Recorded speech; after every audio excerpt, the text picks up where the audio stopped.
Hello, अस्सलाम वालेकुम। मैं कयूम बोल रही हूँ क्यूज बेसिक कुकिंग से। और देखिए वाला आज मैं क्या बना रही हूँ। आपको पता है जब स्ट्रीट फूड के लिए हमारा दिल में कैसे, जब हम कहीं जा रहे होते हैं, बाज़ार का खाना देखते हैं, खुशबू आती है, दिल में गुदगुदी सी होती है, दिल करता है कि इसकी खुशबू से जो भूख जागी है अभी उसका कुछ कर लें, जल्दी से कुछ खा लें, उसको ख़रीदें और खा लें। लेकिन उससे सेहत पे बहुत असर पड़ता है। एक तो ये कि आपको पता नहीं कि उसमें कितना नमक है, कितना मक्खन है, कितना तेल है, कितना घी है, और मिर्चें बहुत तेज़ होती हैं, तो सारा कुछ जो है वो हेल्थ के लिए अच्छा नहीं होता। इसलिए आज मेरा दिल कर रहा था कि पाव भाजी बनाई जाए, लेकिन मैंने सोचा है उसको घर में बना लिया जाए और आपको भी दिखा दिया जाए कि आप थोड़ा सा कुछ चीज़ों को हेल्दी सब्स्टिट्यूट करके और थोड़ा सा कम चीज़ें डाल के किस तरह बना सकते हैं कि मज़ा भी आए और बाहर से ख़रीदना भी ना पड़े। बिकॉज़ मैं डायबिटिक हूँ, मैं कोशिश करती हूँ कि मुझे बाहर से ज़्यादा ना ख़रीदना पड़े। मेरे पास उबले हुए मटर हैं, प्याज है, गोभी की जगह मैंने आज सेलरी ले ली है, उबला हुआ आलू और गाजर है। उबला हुआ आलू होता है, मैंने थोड़ी सी उसमें गाजर ऐड कर दी है, और टमाटो पेस्ट के बजाय मैं फ्रेश टमाटो यूज़ कर रही हूँ। मेरे पास मीठी मिर्च है और काली मिर्च, ज़ीरा, पिसा हुआ लहसुन, पिसा कुटा हुआ लहसुन और अदरक है, जिंजर और लीमू या लाइम, जो भी आपको अच्छा लगता है। मुझे लाइम अच्छा लगता है, अक्सर लोगों को लेमन अच्छा लगता है। और फिर कुटा हुआ मोटा मोटा कुटा हुआ धनिया है और लाल मिर्च है, ठीक है। और नमक के एडिशन के साथ ये सारा कुछ जो है आज अच्छा। और ये कि मेरे पास घी भी है, मैं थोड़ा घी और थोड़ा ऑलिव ऑयल यूज़ कर लूँ, 1 चम्मच घी का और 1 ऑलिव ऑयल का यूज़ कर लूँगी। अदरवाइज़ इस रेसिपी के अंदर जो स्ट्रीट फूड की है बेतहाशा मक्खन और ऑयल यूज़ होता है, you don't even want to know. So शुरू करते हैं। मैंने आग जला ली है और अब शुरू करते हैं। सबसे पहले उसमें 1-1.5 चम्मच जो मैं ऑलिव ऑयल का डालूँगी। ऑलिव ऑयल का ये कोई ब्रांड नहीं है, ये बॉटल है जो मैंने रखी हुई हैं, और जब मैं ऑलिव ऑयल बाय करती हूँ तो मैं उसी के अंदर उनको डाल के रख लेती हूँ, because it's easy to use है। और अब आप चाहें तो आप थोड़ा सा उसमें घी ऐड कर सकते हैं, मक्खन ऐड कर सकते हैं। मैं बस थोड़ा सा घी डालूँगी, ज़्यादा नहीं डलेगा।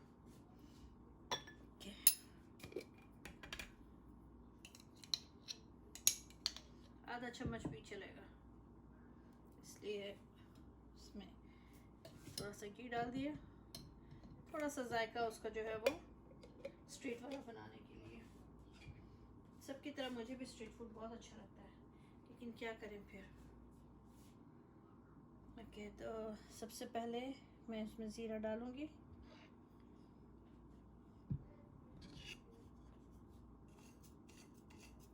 एक चम्मच ज़ीरा, 1 चम्मच धनिया कुटा हुआ, 1 चम्मच काली मिर्च। ओके,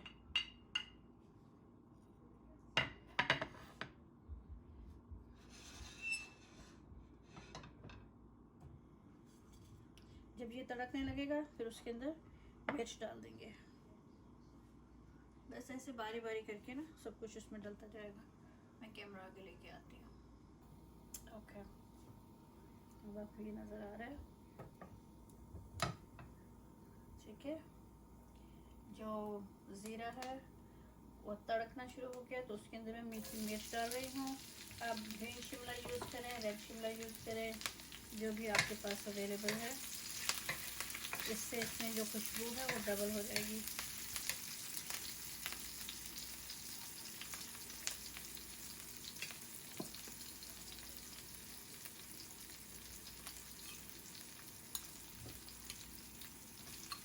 फिर इसमें आलू डलेगा।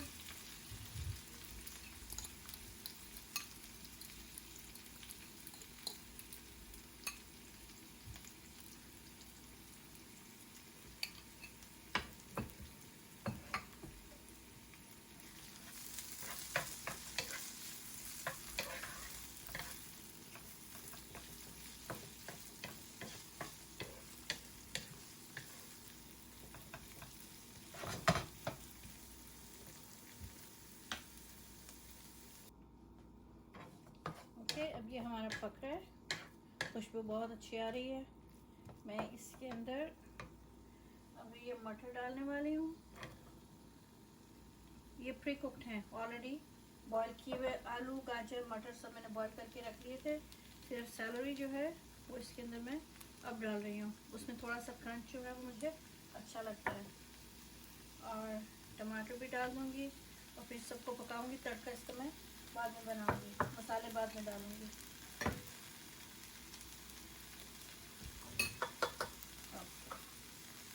इसको थोड़ी देर पकने देंगे। आधा काम तो पहले ही मैंने कर लिया था जब मटर गाजर और आलू को बॉईल कर लिया था।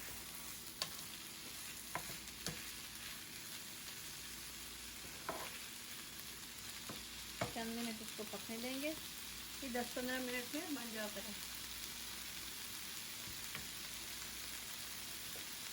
ये ज़ीरा है, ये देखिए इसमें मैं देखा उसको वो ब्राउन हुआ हुआ तड़का हुआ ज़ीरा है, उसकी खुशबू है। और मिर्च की, शिमला मिर्च की खुशबू है।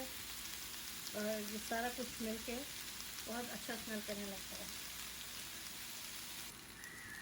तो अब ये सब्ज़ी को मैंने एक साइड पे कर दिया, क्योंकि मैं इसी पैन में एक साइड पे उसका जो मसाला है वो बनाने वाली हूँ।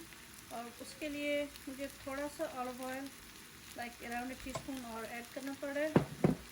नॉन स्टिक पैन है, ज़्यादा नहीं करें। जो स्ट्रीट फूड का है उसका तो आप तसव्वुर भी नहीं कर सकते कि किस कदर ज़्यादा उसमें मक्खन तेल वगैरह होता है। तो हम बस थोड़ा थोड़ा यूज़ करें।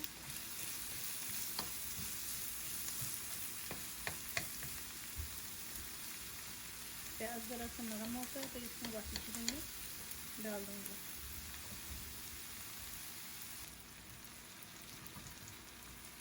अब इसमें अदरक और पिसा हुआ लहसुन भी डाल दें। बहुत ही अच्छी खुशबू आनी शुरू हो गई है।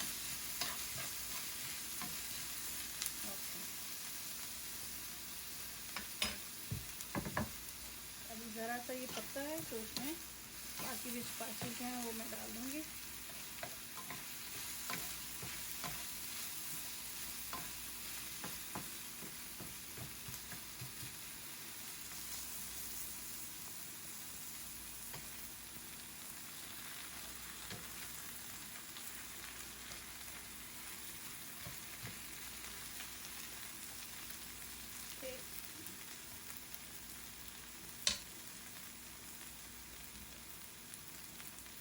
अगर आप चाहें तो आप इसके अंदर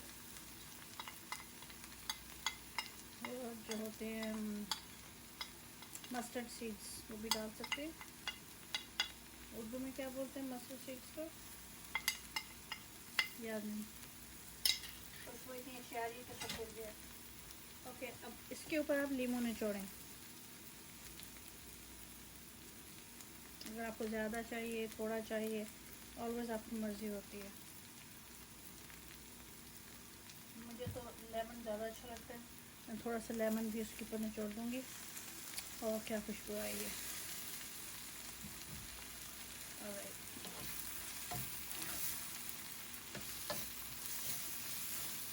जो मसाला भूनने की आ रही है ये सब, ओह माय गॉड, देखें नज़र आ रहा है आपको मसाला। ओके, अब इसको मिक्स कर दें।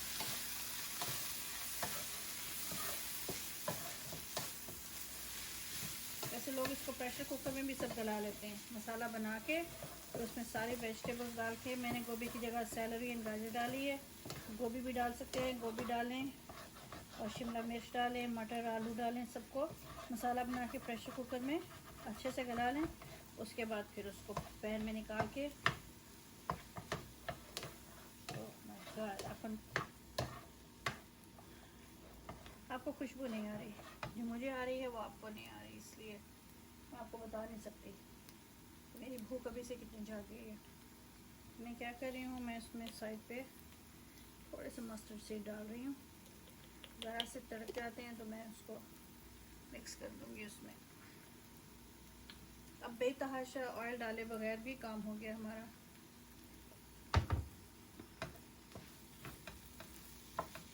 साल्ट आप अपनी मर्ज़ी से डालें। मिर्च मैंने मिर्च भी अपनी मर्ज़ी से डाली क्योंकि मुझे बहुत ज़्यादा मिर्च नहीं चाहिए थी, तो मैंने 1 टीस्पून मिर्च, हर चीज़ 1 टीस्पून के हिसाब से रखी है। अब थोड़ा सा साल्ट आप उसमें डाल दें जितना आपको चाहिए, कुछ ज़्यादा यूज़ करते हैं कुछ कम करते हैं। शक्ल निकलनी शुरू हुई ना कुछ इसकी, कोई आर्टिफिशियल कलर नहीं है, कुछ नहीं है, बस अब आप इसको दबाते जाएं because everything is already cooked. So all you have to do is to keep mashing the vegetables and within 10 to 15 minutes आपका बन जाएगा। अगर आप चाहें तो आप उसके अंदर थोड़ा सा पानी ऐड कर सकते हैं because it's supposed to be very mushy and a little bit runny, थोड़ा सा पतला होता है ये, लेकिन डिपेंड करता है कितना आपको चाहिए। अब हम इसको चंद मिनट पानी में पकने देंगे, उसके बाद हम इसको मैश कर लेंगे अच्छी तरीके से।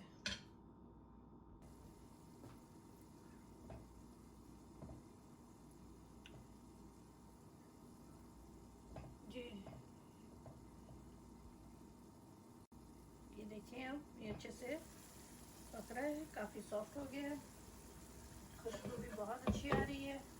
अब हम इसको मैश करेंगे, इसमें ज़रा आग ऐसा कर दूँ और फिर इसको, अगर आपके पास पोटैटो मैश करने वाला है तो आप उससे कर दें, जो भी आपके पास डिवाइस है, जो चीज़ भी अवेलेबल है। और कुछ नहीं हो तो मैं आपको दिखाती हूँ, ग्लास जो होता है ना उसकी बैग से भी कर लेते हैं। इस तरह से ग्लास को पकड़ के, अगर आपके पास मैश करने वाली कोई चीज़ नहीं है तो आप उसको बस ऐसे मैश कर लें जितना आपको चाहिए, एक्सक्यूज मी, जितना आपको चाहिए वो हो जाएगा आराम से।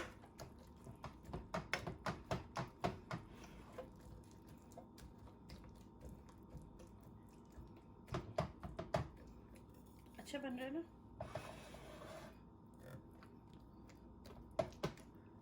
थोड़ा सा सेलरी और थोड़ा सा जो गाजर है वो नज़र आ रहा है, बाकी जो मटर और आलू हैं वो तो बहुत आराम से, मिर्च जो है वो रस हो रही है। मैं इसको कर सकती हूँ, अपना जो इलेक्ट्रिक है मेरा सूप ब्लेंडर है जो, उससे कर सकती हूँ, लेकिन फिर बहुत ज़्यादा हो जाएगा। मुझे थोड़ा सा उसको चंकी रखना है। कुछ लोग बहुत ज़्यादा मैश करके उसको बिल्कुल पेस्ट बना लेते हैं, कुछ थोड़ा करते हैं। मुझे ये होता है कि 1-2 चीज़ जो है ना वो ऐसी थोड़ा टेस्ट आए उसका, जैसे सेलरी का है। ओके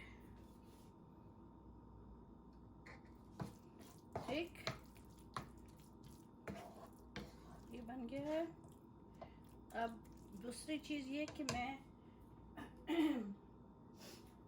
जो नरम नरम मैदे के पाव होते हैं वो यूज़ नहीं कर रही हूँ, मैं होल व्हीट के बन यूज़ कर रही हूँ, लेकिन मैं इसको थोड़ा सा मक्खन लगा के उसको सेक लूँगी और फिर उसमें डाल दूँगी।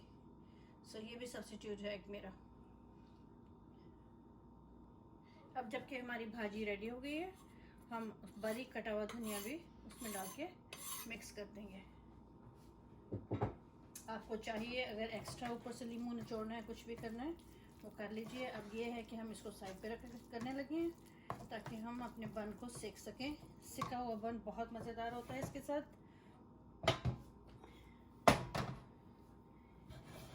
हमारे पास पाव तो नहीं है, लेकिन हमारे पास होल व्हीट का बन है, तो हम होल व्हीट के बन को इसलिए यूज़ कर रहे हैं कि वो हेल्दियर है। होल व्हीट जो है वो हेल्दियर है और हर किसी की सेहत जो है वो पहले आनी चाहिए, उनका जायका बाद में। इवन कि ये बहुत मज़ेदार चटपटा बना है, लेकिन देखिए उसमें कितना कम घी और ऑयल यूज़ हुआ है, बिल्कुल मुनासिब है, क्योंकि मार्केट वाले में बहुत ज़्यादा होता है। ठीक है, अब इस पर थोड़ा सा मक्खन लगाएंगे और बन सेक लेंगे। थोड़ा सा मक्खन इस पर लगा के देखते हैं ये गर्म हो गया है या नहीं। ऑलवेज़ आप मक्खन को कंट्रोल में रखने के लिए आप उसको फ्रिज में से जब निकालें तो उसको नाइफ पे इस तरह लगा लें,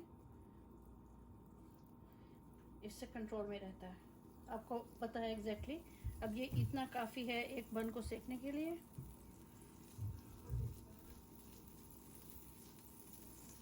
जितना मुझे चाहिए दूसरे बन के लिए वो लगाऊंगी एंड दैट्स इट।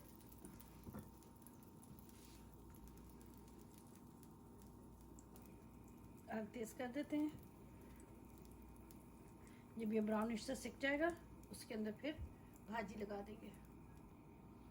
ये देखिए ज़रा सा सेकने से इतना नरम नरम हो गया है। होल व्हीट देखने में टफ लगता है, ये देखिए जैसे ही इसको सेकते हैं वो नरम हो जाता है। अब ये बॉटम वाला है, इसके ऊपर मैं भाजी लगाऊंगी। जैसा कि मैंने कहा आप इसको बना सकते हैं मोर ऑन द मशी साइड, और या फिर अगर आपको रनी नहीं ज़्यादा चाहिए स्लापी जो की तरह का, तो फिर आप उसको बस इस तरह ये देखिए ये डालिए। अब आप इसके ऊपर अपना नींबू छिड़के कुछ और डालना डालें, अदरवाइज ये आपका पाव भाजी तैयार है। ठीक है, मैं आपको एक मज़े की बात बताऊं, मैं जो कॉफ़ी फिल्टर्स होते हैं ना उनको बहुत जगह पे यूज़ करती हूँ। ये भी जब भी कोई कबाब या बर्गर एक्सक्यूज़ मी या कोई ऐसी चीज़ बनाती हूँ तो मैं उसके लिए ये कॉफ़ी फिल्टर्स यूज़ कर लेती हूँ। पकड़ने में भी आसानी होती है, मुझे प्यारा भी लगता है। ये देखिए अब कितना मज़ेदार बन गया है, गर्मा गर्म चटपटा। अब आप इसको खुद भी बना के खाएं और अपनी फैमिली को भी बना के खिलाएं, क्योंकि ये जो मार्केट का फूड है उससे कहीं ज़्यादा हेल्दी है। आपके सामने मैंने जो भी इंग्रेडिएंट्स इसके अंदर डाले हैं, ये लीजिए कैसा। बिस्मिल्लाह करें और मेरे साथ शामिल हो जाए। बिस्मिल्लाह।